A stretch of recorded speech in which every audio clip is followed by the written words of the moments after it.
comes to implementing diversity initiatives, to understand that sometimes it's harder than it seems like it should be. So companies often implement diversity initiatives, various policies and practices, and sort of assume that they're going to help make progress toward diversity goals, increase representation, close gaps in career success, and help people feel more included in the organization. They actually produce lots of different types of unintended consequences, some of which are negative, but some of which are actually a little more positive. So one thing they can do is they can decrease representation of targets, right? So they can have sort of the opposite of the intended impact. They can create stereotypes, negative perceptions of the people they're supposed to help, which increases discrimination and actually can hurt their outcomes in the organization. Another thing they can do is what I call negative spillover. So they can essentially create resentment among members of non-target groups. This might be white individuals or it might be men.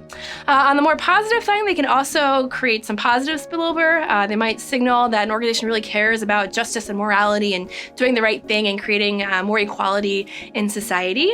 For that reason, they can signal the importance of ethics and actually improve attitudes and reactions among non-target group members. And then the final thing they can do is they can result in false progress. They can sort of motivate people to take shortcuts that make the diversity numbers look better without creating sort of true underlying change in terms of people's experiences. So finally, in thinking about all these different types of unintended consequences that diversity initiatives might produce, this has some pretty important practical implications for managers and for efforts to try to make these initiatives more effective. So a really common phenomenon or thing that happens in organizations is that leaders look at just representation, right? How well are we doing in terms of the number of women and minorities in this organization? And they use that as a sole indicator of whether or not a diversity initiative is effective. What this all suggests, though, is that really if you want to understand what diversity initiatives are doing, you need to take a much broader perspective. You need to look at not only things like target group representation, but also things like, well, what are the attitudes like among non-target members? Is it hurting their commitment and their engagement in the organization?